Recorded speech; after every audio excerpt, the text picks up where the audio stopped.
మనసా తుమ్మి పడకే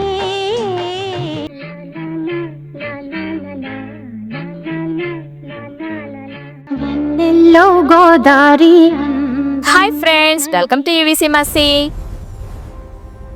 ఆమె పాడితే స్వరం కదలదు, స్వరం ఆడుతుంది. సంగీతం మాట్లాడదు, సంగీతం జీవిస్తుంది. అంతేకాదు, ఆమె గొంతులో సన్నాయి మోగుతుంది, సామవేదం పలుకుతుంది, పండు ముసలి వణుకుతుంది, పసిపాప పలవరిస్తుంది. ఆమె మరెవరో కాదు, ఎస్ జానకి గారు. కానీ ప్రపంచం ఆమెను నైటింగేల్ ఆఫ్ సౌత్, దక్షిణ భారత గానకోకిల అని పిలుస్తుంది. పల్లపట్ల గ్రామంలో పుట్టిన ఒక చిన్నారికి 3 ఏళ్ల వయస్సులోనే స్వరం పలికింది. 9 ఏళ్లకు వేదికపై ఆవిష్కరణ, 19 ఏళ్లకు సినిమా సంగీత సామ్రాజ్యంలో ప్రవేశం. చేస్తే 20 భాషలు, 50,000కు పైగా పాటలు, 62 సంవత్సరాల స్వరయాత్ర. ఇది కేవలం ఒక గాయని కథ కాదు, ఒక సంగీత దివ్యయాత్ర. ఇది ఒక సంగీత సామ్రాజ్యం పుట్టిన కథ, ఒక లెజెండ్ జీవితం. స్వరం పుట్టిన గ్రామం నుంచి స్వర్ణ కిరీటం ధరించిన సామ్రాజ్యం వరకు ఎస్ జానకి గారి మైండ్ బ్లోయింగ్ లైఫ్ జర్నీ గురించి, ఆమె ఎక్కడ పుట్టారు, ఆమె సినిమాల్లోకి ఎలా వచ్చారు, ఆమె లవ్ స్టోరీ గురించిన ఇంట్రెస్టింగ్ విషయాలు, అలాగే ఆమె ఎంతో ప్రతిష్టాత్మకమైన పద్మభూషణ్ అవార్డును ఎందుకు తిరస్కరించారు, ఇలా అన్ని ఇంట్రెస్టింగ్ విషయాల గురించి ఈ వీడియోలో పూర్తిగా తెలుసుకుందాం. స్కిప్ చేయకుండా వీడియో చివరి వరకు చూసేయండి. ముందుగా జానకి గారి కుటుంబ నేపథ్యం గురించి తెలుసుకుందాం. జానకి గారి అసలు పేరు సిస్లా శ్రీరామమూర్తి జానకి. 1938 ఏప్రిల్ 23న ఆంధ్రప్రదేశ్ లోని గుంటూరు జిల్లా రేపల్లె తాలూకాలోని పల్లపట్ల గ్రామంలో తెలుగు బ్రాహ్మణ కుటుంబంలో సిస్లా శ్రీరామమూర్తి సత్యవతి దంపతులకు జన్మించారు. అప్పట్లో పల్లపట్ల గ్రామం మద్రాసు ప్రెసిడెన్సీలో ఉండేది. జానకి గారి తండ్రి శ్రీరామమూర్తి ఉపాధ్యాయుడు, ఆయుర్వేద వైద్యుడు కూడా. ఉద్యోగరీత్యా ఈయన కరీంనగర్ జిల్లాలోని సిరిసిల్లలో ఉండేవారు. 6 అక్క చెల్లెల్లో 4వ వారు జానకి. ఆమె బాల్యం ఎక్కువగా సిరిసిల్లలో గడిచింది. అక్కడే ఆమె చిన్నతనంలో సంగీతం పట్ల ఆసక్తి పెంచుకున్నారు. తరువాత రాజమండ్రికి జానకి గారి కుటుంబం మకాం మార్చారు. చిన్నతనం నుండి జానకి గారు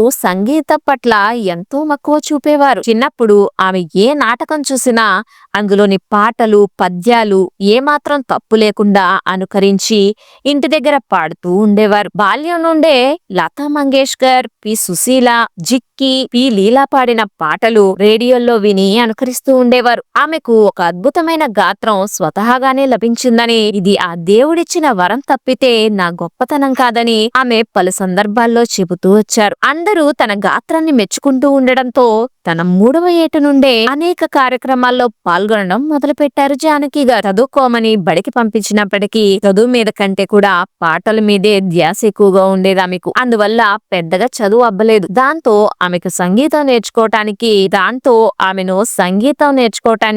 నాదస్వరం విద్వాంసుడైన పైడి స్వామి దగ్గరకు పంపించారు. జానకి గారి గొంతు విని ఆశ్చర్యపోయిన ఆయన స్వరాల గురించి నేర్పించడం అనవసరం అనుకుని ఏకంగా ఒకేసారి నగుమోము కనలేని వంటి కీర్తన నుంచే సంగీత శిక్షణ మొదలు పెట్టేశారు. అలా కొంత వయసు వచ్చాక రాజమండ్రిలోని క్రాంతి కళా మందిరంలో సినిమా పాటల కచేరీలో పాల్గొంటూ పాటలు పాడేవారు. ఆ తరువాత కొంతకాలానికి జానకమ్మ గారు తల్లిగారు కాలం చేయటంతో హైదరాబాద్ లో ఉన్న తన అక్క వాళ్ళ ఇంటికి చేరుకున్నారు. తన 2 అక్కలు కూడా ఒకే అతన్ని, గరిమెళ్ళ నరసింహారావు గారు అనే అతన్ని పెళ్లి చేసుకున్నారు. అక్కడ ఆమె బావగారు కూడా ఆమెను కన్న బిడ్డలా ఆదరించారు. తన అక్కలకు కూడా సంగీతంలో ప్రావీణ్యం ఉంది. అలాగే వాళ్ళ బావగారు కూడా సంగీత ఉపాధ్యాయులు, పైగా హార్మోనియం కూడా బాగా వాయించేవారు. ఇలా అందరూ సంగీతం పట్ల ఇష్టం ఉన్న వాళ్లే కావటంతో అందరూ జానకి గారిని బాగా ప్రోత్సహించేవారు. వాళ్ళ అక్క కొడుకు అయిన గరిమెళ్ళ బాలకృష్ణ ప్రసాద్ గారు కూడా మంచి సింగరే. ఈయన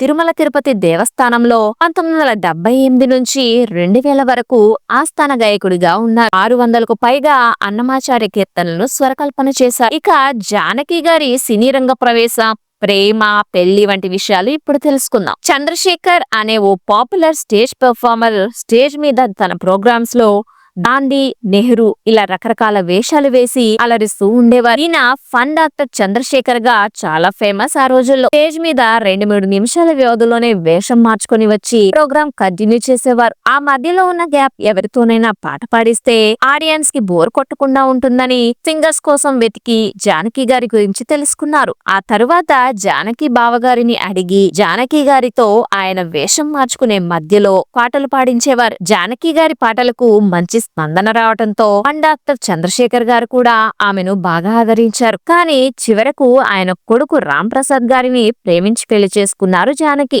ఆ లవ్ స్టోరీ గురించి తెలుసుకునే ముందు మర్చిపోకుండా మా వీడియోకి ఓ లైక్ ఇవ్వండి ఫ్రెండ్స్. ఆ ఛానల్ ని సబ్స్క్రైబ్ కూడా చేసుకోండి. ఒకరోజు ఫన్ డాక్టర్ చంద్రశేఖర్ గారు ప్రోగ్రామ్ చేస్తుండగా ఆయన జేబులోంచి ఓ ఫోటో కింద పడింది. ఆ ఫోటో అనుకోకుండా జానకి గారి కంట పడింది. అయితే ఆ ఫోటోని చూడగానే అందులో ఉన్న వ్యక్తి తొలి చూపులోనే జానకి గారికి బాగా నచ్చేశారు. ఏ జన్మబంధమో ఏమో అనుకొని ఆ ఫోటోని తన దగ్గరే ఉంచుకున్నారామె. అయితే చంద్రశేఖర్ గారు జానకి గారిని సొంత మనిషిలా చూసుకునేవారు. దాంతో తరచూ వాళ్ళ ఇంటికి వెళుతూ ఉండేవారు జానకి గారు. ఇంట్లో వాళ్ళతో బాగా కలిసిపోయేవారు ఆవిడ. అలా చంద్రశేఖర్ గారి కొడుకు రామ్ ప్రసాద్ గారితో పరిచయం ఏర్పడ్డాం. అలాగే ఆయనకు కూడా జానకి గారన్నా ఆమె పాటలన్నా బాగా నచ్చేయటంతో ఇద్దరు ప్రేమలో పడ్డారు. ఈ విషయం తెలియక చంద్రశేఖర్ గారు తన కొడుక్కి సంబంధాలు చూసేవారట. పెళ్లి చూపులకు వాళ్ళ ఇంట్లో వాళ్ళతో పాటు జానకి గారు కూడా వెళ్లేవారట.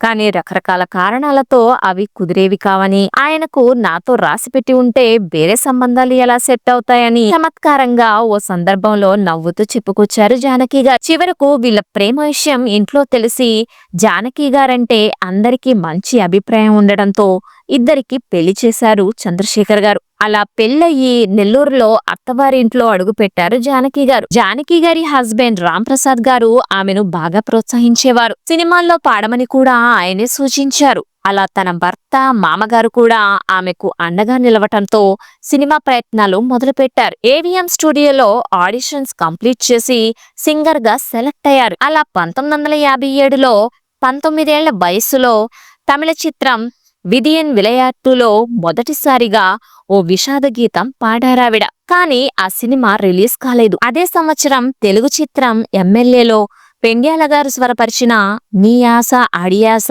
అనే విషాద గీతాన్ని ఘంటసాల గారికి సహగాయనిగా పాడారు. ఆ పాట పెద్ద హిట్ అవటంతో అనేక అవకాశాలు ఆమె తలుపు తట్టాయి. సినిమాల్లోకి వచ్చిన మొదటి సంవత్సరంలోనే 6 భాషల్లో పాటలు పాడి రికార్డ్ సృష్టించారు. వివిధ భాషల్లో జానకి గారు పాడిన మొట్టమొదటి పాటలన్నీ విషాద గీతాలే కావటం విశేషం. జానకి గారు 1957 నుంచి 2019 వరకు 62 సంవత్సరాల పాటు సంగీత రంగంలో ఉన్నారు. 20 భాషల్లో దాదాపుగా 50,000 కంటే ఎక్కువ పాటలు పాడారు. అందులో కన్నడలో అత్యధికం, తర్వాత మలయాళం, ఇంకా తెలుగు, తమిళం, ఇంగ్లీష్, జపనీస్, జర్మన్, సింహళ వంటి విదేశీ భాషల్లో కూడా ఆమె పాడారు. ఆమె గాత్రంలో మాడ్యులేషన్, ఎక్స్ప్రెషన్, వర్సటైలిటీ అద్భుతం. పాటల్లో మిమిక్రీ మిక్స్ చేసి సంగీత ప్రపంచాన్ని ఒక ఊపు ఊపారు జానకి గారు. 16 ఏళ్ల వయసు చిత్రంలోని కట్టుకథలు చెప్పి నేను కవ్విస్తే పాటలో పండు ముసలావిడ్లా గొంతు, గోవులు తెల్లన గోపయ్య నల్లన పాటలో చిన్న పిల్లాడి గొంతు, చిన్నారి పొన్నారి కిట్టయ్య పాటలో పిల్లాడి గొంతు, శ్రీవారి శోభనం చిత్రంలోని అలకపానుపు ఎక్కనేలా చిలిపి గోరింకా పాటలో హీరోయిన్ బామ్మ గొంతులతో పాట మొదలైనవి ఆమె గొంతులోని వైవిధ్యానికి ఉదాహరణలు. ముఖ్యంగా జానకమ్మలాగా పసిపిల్లల గొంతులను అనుకరించిన మరో గాయని లేనే లేదని చెప్పక తప్పదు. అనేక విషాద గీతాల్లో ఆమె గొంతు పలికిన ఆర్ద్రత, ఆకాశం ఏనాటిదో అనురాగం ఆనాటిది అంటూ సాగే పాటలో ఆమె స్వరం పలికిన ప్రేమతత్వం, వెన్నెల్లో గోదారి అందం పాటలో ఆమె గొంతులో పలికించిన ఆవేదన, తొలిసారి మిమ్మల్ని చూసింది మొదలు అంటూ సాగే పాటలో ఆమె స్వరంలో ప్రతిఫలించిన అల్లరి, ఆమె భావ వైవిధ్యానికి తార్కాణాలు. అంతేకాదు గలగల సెలయేరులా నవ్వటంలో కూడా జానకమ్మ గారిది ప్రత్యేకమైన శైలి. సిరిమల్లె పువ్వల్లే నవ్వు, నవ్వింది మల్లెచెండు వంటి పాటల్లో జానకమ్మ ఇచ్చిన మాడ్యులేషన్స్ నా భూతో నా భవిష్యతి. పెండ్యాల, ఎంఎస్ విశ్వనాథన్, కెవి మహాదేవన్ దగ్గర నుంచి ఇళయరాజా, ఏఆర్ రెహమాన్, దేవిశ్రీ ప్రసాద్ వరకు 5 తరాలను కవర్ చేస్తూ ఆమె పాటలు పాడారు. పిబి శ్రీనివాస్, ఎస్పి బాలసుబ్రహ్మణ్యం, రాజ్ కుమార్ వంటి వారితో అనేక డ్యూయట్స్ పాడి మెప్పించారు.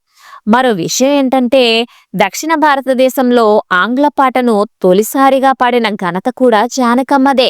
Mann హస్సెట్ his would on moon అనే పాటని 1970 ఏప్రిల్ నెలలో మరో గాయకుడు పిబి శ్రీనివాస్ తో కలిసి పాడారు.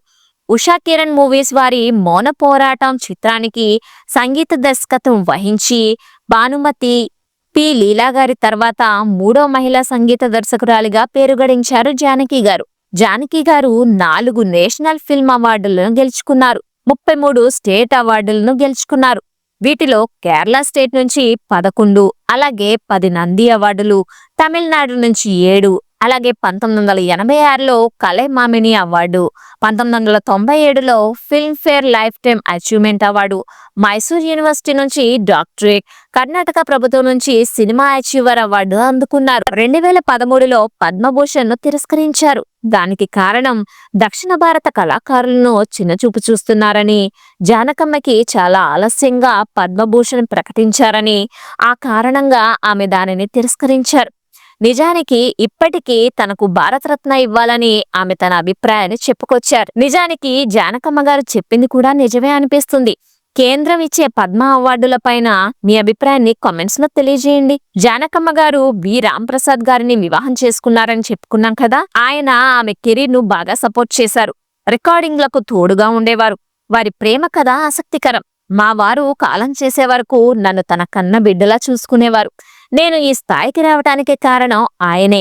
నేను పాడటానికే పుట్టానని ఆయన నమ్మేవారు. 3 దశాబ్దాలుగా శ్వాస పీల్చుకోవటంతో ఇబ్బంది పడుతున్నా నాకు తగిన వైద్యం చేయిస్తూ కలలకు ద్రోహం చేయకూడదని కంటికి రెప్పలా చూసుకునేవారు. నా పాటకు ప్రాణం ఆయనే అంటారు జానకమ్మ.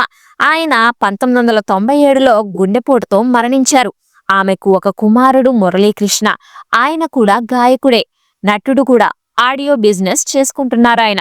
జానకమ్మ గారు 2016లో సినిమాలు, స్టేజ్ షోల నుంచి శ్వాసకోశ సంబంధిత ప్రాబ్లమ్స్ వల్ల రిటైర్మెంట్ ప్రకటించారు. కానీ 2018లో తమిళ చిత్రం పన్నాడిలో పాట పాడి కంబ్యాక్ ఇచ్చారు. 2019లో సర్జరీ జరిగింది. 87 ఏళ్ల జానకమ్మ ప్రస్తుతం హైదరాబాద్లో తన కొడుకు దగ్గరే ఉంటున్నారు. ఆమె జీవితం మనకు స్ఫూర్తి. వయోభారంతో ఆమె ఇకపై పాటలు పాడలేనని ప్రకటించినప్పటికీ ఆమె పంచిన గాన సంపద తరుగులేనిది, తిరుగులేనిది. ఆమె మరింత కాలం ఆరోగ్యంగా ఉంటూ మరిన్ని పుట్టినరోజులు జరుపుకోవాలని అందరం కోరుకుందాం. ఇది ఫ్రెండ్స్ గానకోకిల ఎస్ జానకి గారి గురించిన వివరాలు. ఈ వీడియో కనుక మీకు నచ్చినట్లయితే లైక్ చేసి, షేర్ చేసి, సబ్స్క్రైబ్ చేయండి ఫ్రెండ్స్. ఆడిన పాటల్లో మీకు బాగా నచ్చిన పాట ఏదో కామెంట్స్ లో కామెంట్ చేయండి. Thanks for watching friends. జై హింద్.